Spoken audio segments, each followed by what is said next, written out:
Hi everyone, Site here. Hopefully everyone's doing well and staying safe and warm and healthy.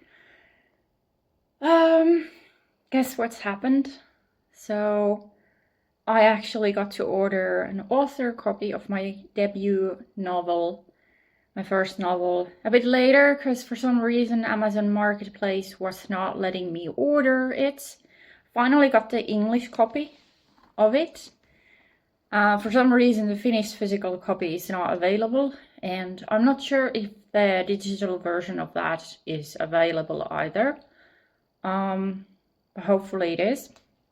And I'll try to figure out what's with the Finnish version.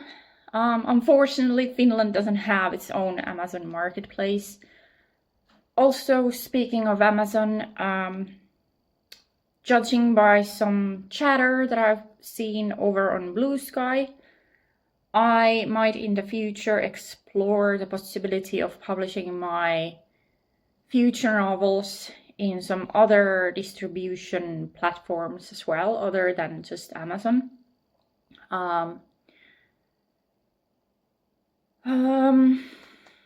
But the problem with those others is international shipping, because I would love to have a physical copy of all of my novels, but if another platform is not able to deliver copies to Finland at a reasonable price, then I'll probably have to just stick to Amazon until I can set up my own website system.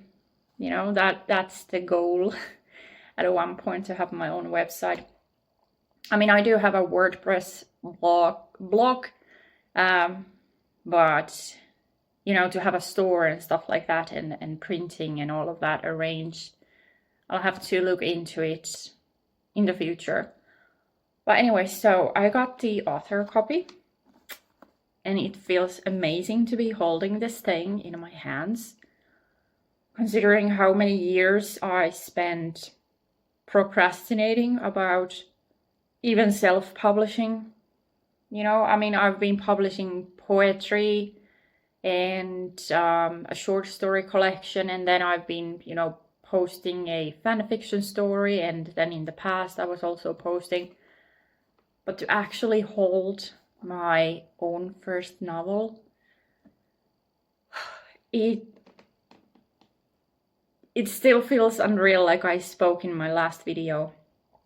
It feels unreal, like even though I'm holding this thing, it's still, I can't quite believe it. And okay, I can definitely, like, this is a very Finnish thing to do. Like, I'm very happy, I'm very proud, but I'm immediately finding things to criticize about this. You know, I make my own covers. I paint them on Procreate app for iPad. My iPad mini is my only Apple device. I used to work in a position where I was allowed to get staff discounts and friend discounts. So yeah, that is my only Apple device, and I got the Apple Pen as well. But anyways, so I paint my own covers, and I can immediately see that, you know, the font choice could have been a little better for the front and the back. But still, this is pretty cool. So I had been hesitant about sharing this kind of stuff on here because, you know, I had wanted to keep my author name and my real face a separate entity, but I'm so happy and proud that I just have to show this. And I already shared my author name and the name of the book in the previous video. So yeah, here, I don't know what you can see because it's probably mirrored, but Embracing Our Insanity by Laurie Shore. Now, the thing about my author name is that Lauri or Lori is actually a male name in Finnish.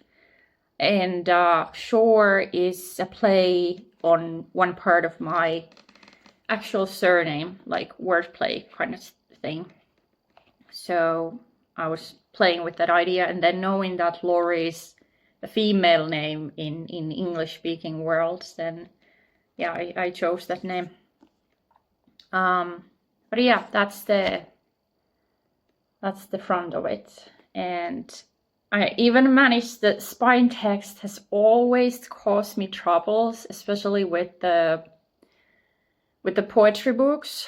And even I think did I manage to read on short story collection? I think I did, yeah. But anyways, as you can see, there's two faces yelling at each other. And I actually used a brush called Zombie Skin. There's actually a brush like that on there. But yeah, and then the back, this is how it looks like. This was actually, I had actually a different color palette for the back cover, but then I decided to take a risk because Amazon doesn't really like, you know, blood kind of thing on the covers. And I decided to use a brush, a spray paint brush called the Splatter, and, you know, have a black background and then red, different shades of red. And they approved it, you know, it went through. And then the blackened bits for the back cover text, that was actually my cousin's idea for better readability. And yeah, it turned out a little thick, but the thing is, so at the end I have let's see, I have the, you know, the back content pages like by this author and social media, and then about the author. So I'm using a very small font here, but then for the actual book I used a larger font. And I did this because even on the screen it was just easier to read. And the same is for, you know, like I've been reading the Wheel of Time, and those books are huge, and the font I think is pretty close to what I have in the with the end pages. But I feel like for, you know, for the actual text, it's pretty good that the font size is actually a bit larger. And I'm also so glad that these worked, because there's been some problems with that in the past about it. And just overall, this looks really great, really good, and just, yeah. There's also a dedication page. So,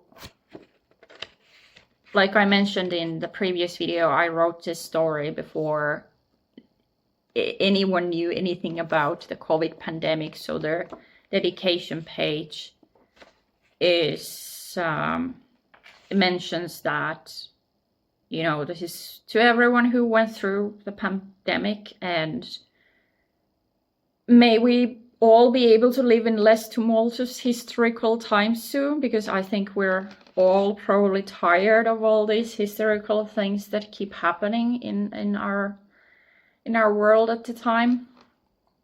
But yeah, I don't know what else to say. I think, yeah, this, I don't know how to show it so that it would be in the correct way, but wow, there's an ISBN number and everything. Yeah, I think I'm very happy, especially with the spine text. So happy. And yeah, I don't know if I'll read my own book. I don't know if that's the thing indie authors do, but I don't know. If any of you have ordered this book, I hope that you'll be able to leave a review somewhere on Goodreads or the Amazon Marketplace page or something, and let me know what you think, because I know this is probably a little controversial in many ways, and I definitely think my skills when it comes to descriptions of places has improved over the past couple of years, especially. So this book doesn't really describe the places the characters are in, so it could be, I think my idea back when I was writing this was that it could be anywhere in the States, okay? It was definitely based in the United States, but that I tried to use very generic, I didn't mention any place names other than they do mention the CDC in Atlanta, and the characters are wondering, like, maybe they should go there and seek some answers. But other than that, place names are not really mentioned, just to, let the reader have their own, you can place yourself wherever in the States you want. Like, yeah, there's some mentions that the weather gets colder for the winter times and stuff like that, but other than that, it's up to you guys where the story takes place. But my second novel to be, and it's gonna be called Wrong Face. Now that I've revealed all of these things, I can actually show the cover idea that I have for it. That is going to be placed mostly in California. And speaking of California, what's been going on there has been absolutely horrible to follow. The devastation that's taken place there. I have at least a couple of friends who live there. One actually lives in LA. They're safe, but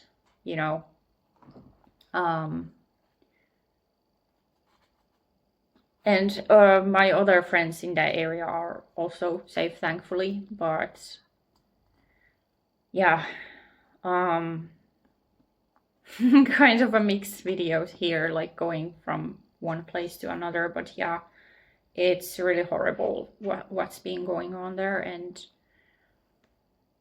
I have no words like what even to say. Like that there definitely needs to be some changes there, to prevent these sort of catastrophes from happening again. And yeah, it's heartbreaking, seeing those videos and all the footage from there. What was I talking about? Yeah, locations in novels. Yeah, and my third novel to be that I'm writing about, that's going to be actually in the Finnish Lapland. And then the sci-fi fantasy project that I've been working on the side as well, that's going to be based in a fictional world that I've created 10 years ago.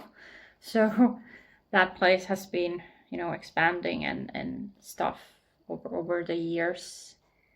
Yeah, I don't know what else to say. Like, I'm so happy and proud of this, and I definitely know for the future, like, what's kind of like, I do think for example with the sci-fi fantasy story, because that probably will be, this story is, I think there were 70k words in this.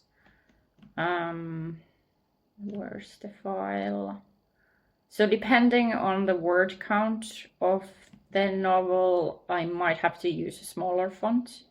So apologies for people who are visually challenged like I am. Like, I should actually be getting new glasses soon.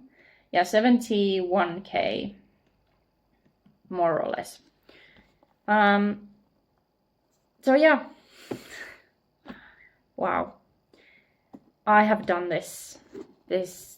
I have created this, all of this. Okay, the printing and stuff was done by Amazon, but I have done the cover, I have done all this text. Yeah.